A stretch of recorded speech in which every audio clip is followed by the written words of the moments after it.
नमस्कार, मैं हूं संजीव कुमार और आप देख रहे हैं वेब समाचार। पूरे झारखंड में पंचायत चुनाव की सरगर्मी जैसी समाप्त हुई, नगर निकाय चुनाव को लेकर निर्वाचन आयोग एक्टिव हो चुके हैं। आपको बता दें कि झारखंड में 14 जिले ऐसे हैं जहां पर नगर निकाय का चुनाव होना है, जिनका कार्यकाल 2020 में समाप्त हो चुका है। वहीं कई जिले ऐसे हैं, कई नगर पंचायत क्षेत्र ऐसे हैं जहाँ पे उनका कार्यकाल जो है 2023 में समाप्त होगा। सरकार अभी इस पे मंथन कर रही है, विचार कर रही है कि दोनों का चुनाव साथ में कराया जाए या अलग अलग। हालांकि जो संकेत आ रहे हैं, नवंबर या दिसंबर में चुनाव हो सकता है। निर्वाचन आयोग के पास अधिकार है कि वो 6 महीना पहले या बाद में चुनाव करा सकता है।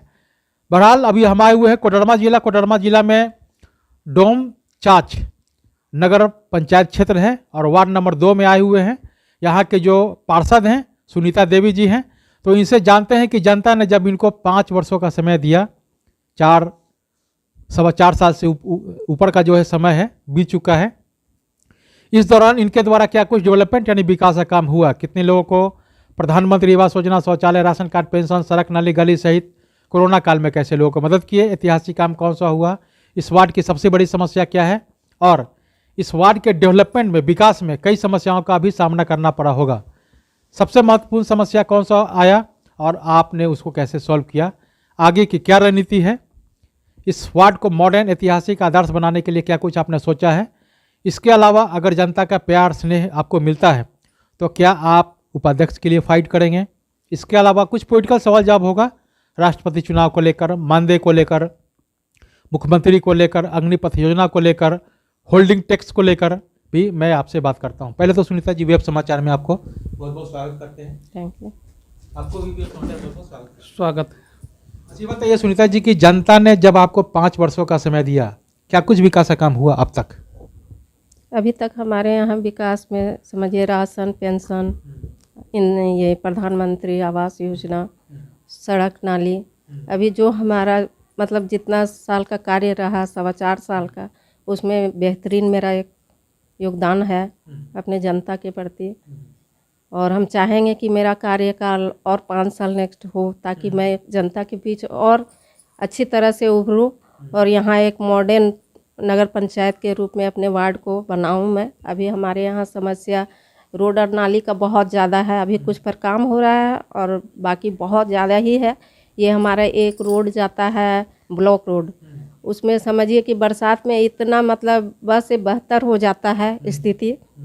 वो रोड हमको बहुत ही ज़रूरी है। कई बार हम शिकायत केंद्र में शिकायत भी कर चुके हैं इसके लिए कि ये रोड हमको चाहिए।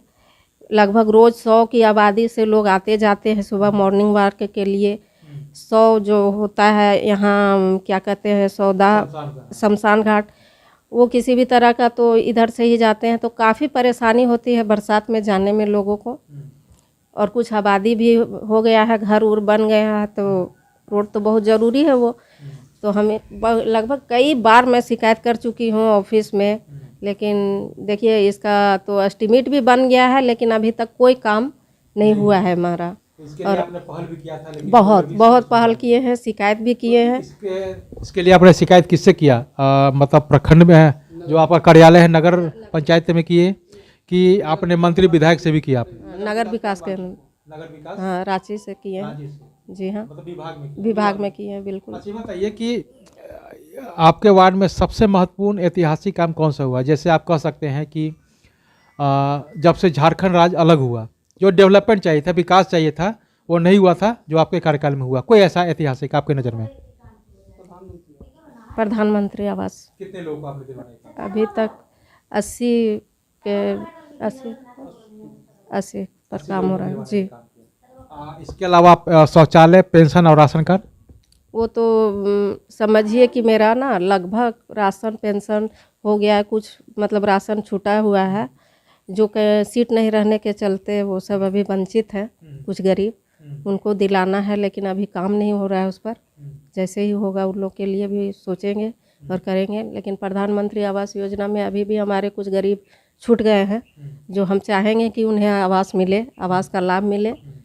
मान लीजिए किसी के पास एक रूम का मकान है, वो जर्जर स्थिति में है, तो वो कभी भी ढह सकता है। वैसे लोगों को हम चाहेंगे कि केंद्र सरकार और राज्य सरकार उन्हें भी लाभ दे, ताकि वो भी घर बढ़िया से उनका घर हो। वो कभी भी ढह सकता है, वो लोग अभी वंचित हैं आवास से, तो उन्हें भी आवास का लाभ। आपके वार्ड का सबसे बड़ा समस्या क्या है? अभी हमारे वार्ड का सबसे ज़्यादा समस्या सड़क है, नाली है, सड़क का नाली। नाली। अच्छा, आपका जो है वार्ड में डेवलपमेंट को लेकर कई समस्याओं को भी आपने फेस किया होगा, लेकिन सबसे महत्वपूर्ण समस्या क्या कौन सा आया और आपने उसको कैसे सॉल्व किया, वो बताइए। हमारे वार्ड में ऐसा समस्या मतलब सबसे ज़्यादा हमारे वार्ड में समस्या आता है आपस में झगड़ा, घरेलू झगड़ा आता है, घरेलू झगड़ा होता है। नहीं वो तो घरेलू झगड़ा हो तो भाई वो तो घर की बात हो गई, तो डेवलपमेंट को लेकर, विकास को लेकर, इसके बारे में बताइए। अच्छा, विकास को लेके यही मेरे में सबसे ज़्यादा ये हुआ कि आवास हमारे क्षेत्र में बिल्कुल शून्य था, तो आवास पर हम बहुत ज़्यादा काम किए और हुआ भी। ये हम बहुत बड़ा महत्वपूर्ण एक समझते हैं अपने वार्ड के लिए कि ये हुआ है। अच्छा बताइए कि अगर जनता का प्यार स्नेह दोबारा से मिलता है तो इस वार्ड को मॉडर्न और ऐतिहासिक वार्ड के रूप में कैसे डेवलप करें, क्या आपका रोड मैप होगा? आपने कुछ सोच रखा होगा ना, कुछ ये करेंगे वो करेंगे। हालांकि कोई भी पार्षद बनेगा तो सरकारी योजनाओं को धरातल पर उतारने का काम करेगा, लेकिन आपके मन में होगा ना कि ये चीज़ होना चाहिए, वो चीज़ होना चाहिए, कोई ऐसा क्या? मैं चाहूँगी कि मैं अगर जनता के बीच में फिर आऊँ तो मैं इसे मॉडर्न बनाऊँ, इस वार्ड को मैं पार्क बनाऊँ, आगे में जो जगह खाली है एक सौंदर्यीकरण के रूप में अपने वार्ड को मैं दूँ।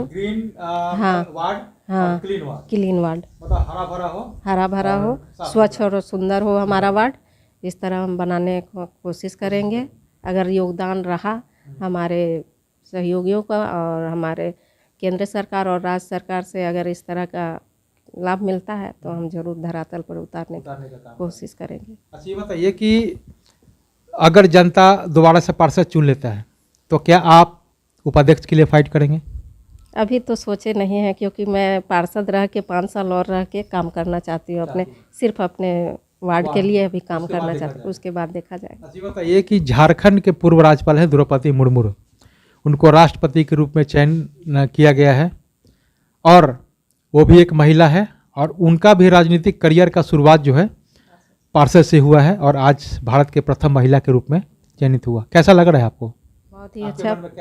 पहले तो मैं उन्हें बहुत बधाई देती हूँ इसके लिए, और बहुत ही अच्छा लग रहा है। एक महिला के लिए बहुत ही बड़ी चीज़ है ये। आपके मन में भी होगा कि बिल्कुल पार्षद से मैंने शुरू किया है और वहाँ तक पहुँचूं। जनता का सहयोग और प्रेम रहा और ईश्वर की कृपा रही तो शायद वहाँ तक मैं भी पहुँचूँ। और हर महिला का ये इच्छा होता है वहाँ तक पहुँचने का, बहुत बड़ी चीज़ होती है एक महिला के लिए खास करके। अच्छा बताइए कि जब से झारखंड राज्य का गठन हुआ तब से कई मुख्यमंत्री आए और गए, आपके नज़र में बेहतर कौन? मैं जब से इस कार्य में आई, आज हमारा 7 साल का राजनीतिक करियर रहा। इसके पहले मैं पंचायत समिति थी और इधर मैं जब से नगर पंचायत बना चुन के पार्षद के रूप में आई, तो मेरा जो राज्य सरकार का जो बात है तो सभी तो ठीक ही रहे, लेकिन अभी जो हेमंत सरकार का कुछ लाभ हमें मिला जिससे हमारी जनता बहुत वंचित थी। वंचित किस मामले में थी? ये पेंशन से, ये क्या कहते हैं, राशन हमारे यहाँ बहुत ही ज़रूरी था और उन्होंने जो ग्रीन कार्ड दिया उससे हमारी समस्या का बहुत ही अच्छा समाधान हुआ। और इससे पहले भी रघुवर दास थे, उनका भी बहुत अच्छा योगदान रहा। इसके लिए मैं उन्हें कहीं दोष नहीं दूँगी, धन्यवाद देती हूँ। दोनों ही बेहतर है। अच्छा बताइए कि होल्डिंग टैक्स को लेकर क्या लगता है? अचानक से होल्डिंग टैक्स बढ़ना, सभी लोग त्राहिमाम कर रहे हैं, इसके बारे में क्या मांग करते हैं सरकार से? सरकार से हम मांग करेंगे कि अभी नया मेरा नगर पंचायत बना है, ये तो पूरे राज्य में लागू है, लेकिन नया बना है और इतना बड़ा अभी बोझ हमारे जनता को देना उचित नहीं है, क्योंकि अभी जो उन्हें लाभ मिलना चाहिए या सुविधा मिलना चाहिए वो नहीं है। हमारा अभी वार्ड समझिए नगर तो बन गया है लेकिन ग्रामीण के रूप में है, अभी भी देख रहे हैं आप, ग्रामीण जैसा लग रहा है। तो इतना बड़ा बोझ हमारी जनता को देना कहीं से उचित नहीं है, हमें भी लग रहा है। ये बहुत बड़ा भार हमारी जनता पे पड़ गई है। इसके लिए चाहेंगे कि सरकार से कि इसके लिए अभी कुछ विचार करें। अच्छा ये बताइए कि अग्निपथ योजना को लेकर क्या सोचते हैं? जिस तरह से उम्र सीमा रखा गया है और उसमें एक जाति का कॉलम रखा गया है कि उसको भी फुलफिल करना है, सही है या गलत है? बिल्कुल गलत है, क्योंकि मैं सरकार से कहूँगी कि जाति का जो फैक्ट है पहले वो हटाना चाहिए, क्योंकि सभी बच्चे पढ़ के आते हैं, चाहे जिस भी कास्ट से हो, सभी मेहनत करते हैं, सभी पढ़ते हैं, सभी का एक अरमान होता है कि मैं पढ़ूं और इस ऊंचाई तक पहुंचूं। होता क्या है, जाति के नाम पर मान लीजिए किसी का कम नंबर है वो भी पहुंच जाते हैं उस ऊंचाई तक, और हमारे बच्चे या हमारे जो बीच के बच्चे रह जाते हैं उन्हें अच्छा नंबर आते हुए भी वो कहीं ज्वाइन नहीं कर पाते हैं। इसके लिए सरकार से भी हमारा अनुरोध होगा कि इस पर सोचे, जातिवाद हटाए और जो बच्चा पढ़ने में सक्षम है उसको इसमें ज़रूर सहयोग करें और उन्हें मौका मिलना चाहिए उन्हें भी। और ये अग्निपथ का जो है वो सही है एक तरह से। 4 साल की नौकरी में बताइए क्या करेगा, बाप के पहले बेटा रिटायर कर जाए, ये कहीं से उचित बिल्कुल विचार करना चाहिए। ये बताइए कि मानदेय को लेकर क्या सोचते हैं कि जिस तरह से जनता के प्रतिनिधि आप हैं उसी तरह से MP MLA भी हैं, तो जितने टर्म वो बनते हैं उतने टर्म के लिए अलग अलग उन लोगों को हर तरह की सुविधा मिलता है, चाहे वो पेंशन हो, स्वास्थ्य हो, लाभ हो। आपको बता दें कि अभी एक बिहार की बात कहें तो बिहार में 900 पूर्व MLA और 140 MLC है, पूर्व है, जिसपे 74 करोड़ रुपए पेंशन के रूप में खर्च होता है सालाना। क्या ये सही है? अगर सही है तो पार्षदों को क्यों नहीं मिलना चाहिए? वो भी जनता के प्रतिनिधि है। इसके बारे में सरकार से क्या मांग करते हैं? सरकार से हमारे दोनों केंद्र और राज्य सरकार से भी मांग होगी कि हम लोग भी बहुत मेहनत करते हैं। एक पार्षद हुआ या गांव की सरकार हो गई, मुखिया सरपंच, सभी अपने अपने स्तर पे बहुत ही मेहनत करते हैं और जनता के बीच में उभर के आते हैं। तो जैसे उन लोग अपना मानदेय या पेंशन का एक उनका जो हाँ सब पास करा लेते हैं, तो उन्हें भी चाहिए कि हम छोटे जो प्रतिनिधि हैं उनके लिए भी इस पर विचार करें और सोचे कि हम लोग को कहीं से कुछ ऐसा लाभ नहीं होता है, तो इसके लिए उन्हें सोचना चाहिए कि हमें भी कुछ मानदेय और पेंशन का सुविधा मिलना चाहिए। आपसे मेरा सवाल है कि आप बताएं किस तरह से मदद करते हैं? हर दृष्टिकोण से इनको कहीं भी मेरी आवश्यकता महसूस होती है तो मैं इनके साथ सहयोग के लिए हमेशा तत्पर रहता हूं। वैसे स्वयं से भी ऑफिशियल कार्य या गांव की छोटी बड़ी समस्या को खुद भी देख लेती है, और विशेष रूप से कागजी समस्या शायद हमें इसमें किसी तरह की पहल नहीं करनी पड़ती है, कहीं आने जाने की या गांव की कोई पंचायत की व्यवस्था, इसी में हमको सहयोग विशेष रूप से देने की आवश्यकता होती है। बाकी ये स्वयं से घरेलू मामला हो जी महिला के मामले में ये खुद देख लेती हैं। बाकी अगर जनरल मामला होता है तो उसमें हमको सहयोग का आवश्यकता मेरी ओर से इनको होती है, और बाकी स्वयं से ये देख लेती हैं। इसमें बताइए कि अग्निपथ योजना क्या सही है? नहीं, अग्निपथ योजना मेरे विचार से तो उचित नहीं है, क्योंकि 4 साल का एम्प्लॉयमेंट कहीं से भी किसी दृष्टिकोण से उचित नहीं है। बच्चे मेहनत करके अगर जाते हैं, ट्रेनिंग लेते हैं, 3 साल का ड्यूटी भी करते हैं या 3.5 साल का ड्यूटी करते हैं, और उनका करियर वहाँ के बाद एकाएक समाप्त हो जाता है। उनके लिए गवर्नमेंट किसी तरह का कोई दूसरा ऑप्शन नहीं रखती है, ठोस ऑप्शन नहीं रखती है, तो ये कतई उचित नहीं है। सरकार इसके लिए पुरानी व्यवस्था को ही रखे, ये बेहतर होगा। आपके नज़र में बेहतर मुख्यमंत्री कौन जब से झारखंड राज्य का गठन हुआ? झारखंड राज्य का गठन होने के बाद बेहतर मुख्यमंत्री अभी जो कार्यकाल चल रहा है हेमंत सोरेन का, इनका कार्यकाल भी हमें बेहतर ही लगा है। इनमें सारी खासियतों के साथ एक कमी नज़र आई है जो हम लोग नगर के लिए होल्डिंग टैक्स का है।